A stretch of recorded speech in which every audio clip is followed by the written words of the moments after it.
आज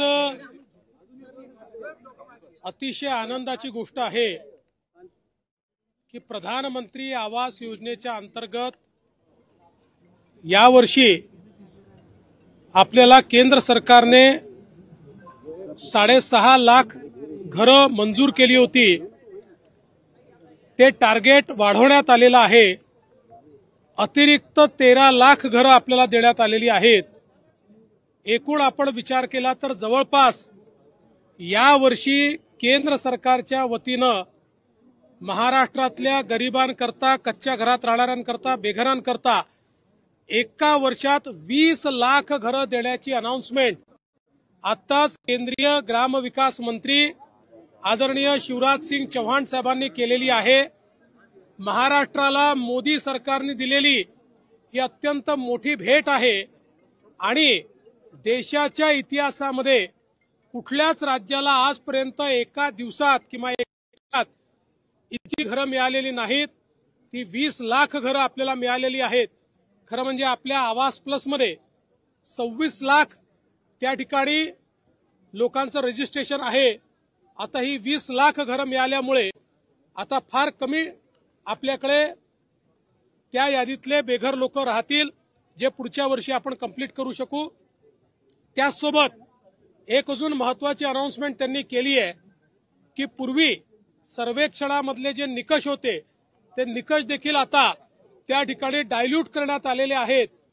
ज्यांची नावं सुटली होती आणि जे खरे बेघर आहेत, मग ते शेतकरी असो, महिला असो, अशा सगळ्यांना नव्या सर्वेक्षणामध्ये त्या ठिकाणी इन्क्लूड करण्यात येणार आहे। ती जी यादी बनेल त्या यादीतल्या लोकांनाही येत्या 5 वर्षामध्ये घरं द्यायची हा निर्णय माननीय मोदीजींनी केलेला आहे आणि तोच संकल्प आज शिवराज सिंग चौहान साहेबांनी या ठिकाणी सांगितलाय।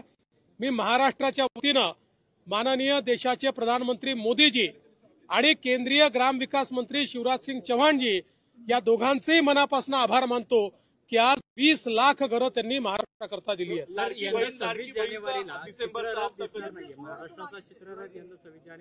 त्या संदर्भात आशिष शेलारांनी स्पष्टपणे आपल्याला सांगितलेलं आहे, वारंवार सांगण्याची आवश्यकता नाही।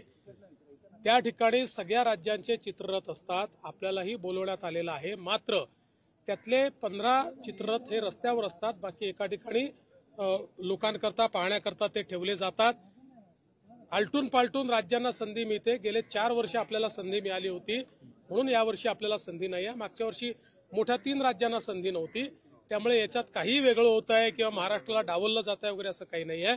तथापि आम्ही पुन्हा एकदा विनंती करून बघणार आहोत की समजा अजून काही तुम्ही जर इन्क्लूड करणार असाल तर महाराष्ट्राचा करा, पण याच्यामध्ये हे रुटीन आहे, याच्यामध्ये कुठलंही वेगळेपण नाही।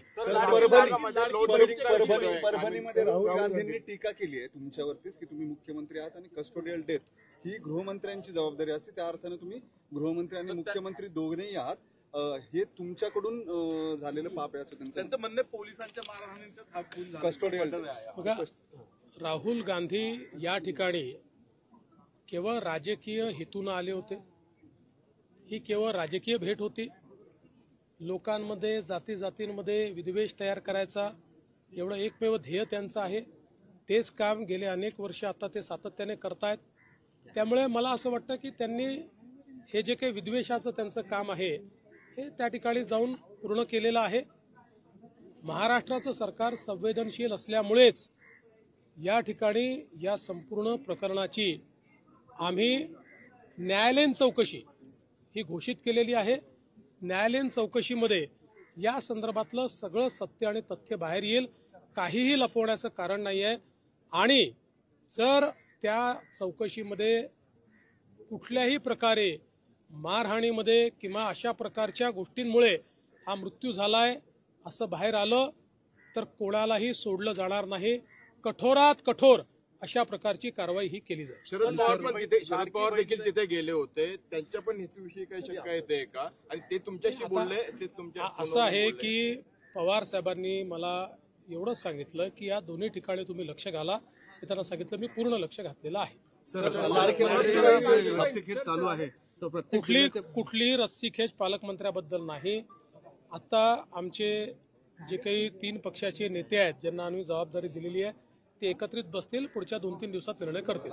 लाडकी बहीणचा हप्ता कधी मिळेल?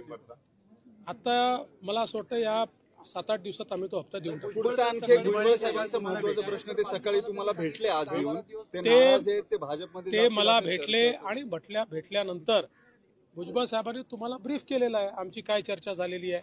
वेगळ्याने ब्रीफ करायची आवश्यकता नाही. भुजबळ साहेब आमच्या महायुतीचे एक प्रमुख नेते आहेत आणि तिन्ही पक्ष, मग ते अर्थातच राष्ट्रवादीचे आहेत म्हणून तिथे त्यांचा सन्मान आहेच, पण आमच्या तिन्ही पक्षाच्या नेत्यांच्या मनात त्यांच्याबद्दल सन्मानाची भावना आहे. महायुतीच्या विजयामध्ये त्यांचा देखील एक महत्वाचा वाटा राहिलेला आहे आणि स्वतः अजितदादा देखील त्या ठिकाणी त्यांची चिंता करतात.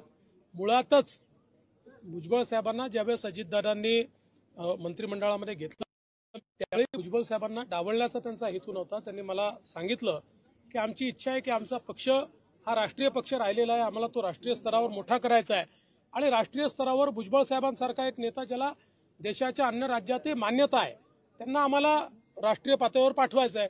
भुजबळ साहेबांचं मत जरा वेगळं होतं, त्याच्यामुळे हा प्रश्न निर्माण झालेला आहे. पण आम्ही सगळे मिळून याच्यावर तोडगा काढू आणि भुजबळ साहेबांसारखा एक नेता हा आमच्यासोबत मैदानात असला पाहिजे या दृष्टीनं त्यातनं मार्ग काढला जाईल. पक्षात चालणार आहे का? ते जर स्वागत अहो त्यांनी असं आहे, त्यांनी अशी मागणी केली नाही, अशा प्रकारचा कुठला विषयही समोर आलेला नाही. शेवटी राष्ट्रवादी काँग्रेस आम्ही आणि शिवसेना ती काही एकत्रित आहोत ना, त्यामुळे आम्ही कशाला म्हणजे अशा प्रकारच्या काही भावनाच नाहीत. आम्ही एकत्रित आहोत, निर्णय एकत्रित करायचे आहेत आणि त्यांच्याबद्दल तिन्ही पक्षांमध्ये आदर आहे. सर, मराठा क्रांती मोर्चाने पुन्हा एकदा अजित पवार यांच्या प्रत्येक कार्यक्रमामध्ये निदर्शन करण्याची घोषणा केली. मला असं वाटतं की या ठिकाणी आता ईडीच्या चौकशी झालेली आहे, ती चौकशी दोन्ही प्रकाराने आपण करतो आहे आणि मी स्पष्टपणे सांगितलं आहे की चौकशीमध्ये कोणीही दोषी आढळला तरी त्याच्यावर कारवाई केली जाईल. त्यामुळे कुठल्याही प्रकारची निदर्शनं करणं हे काही योग्य होणार नाही.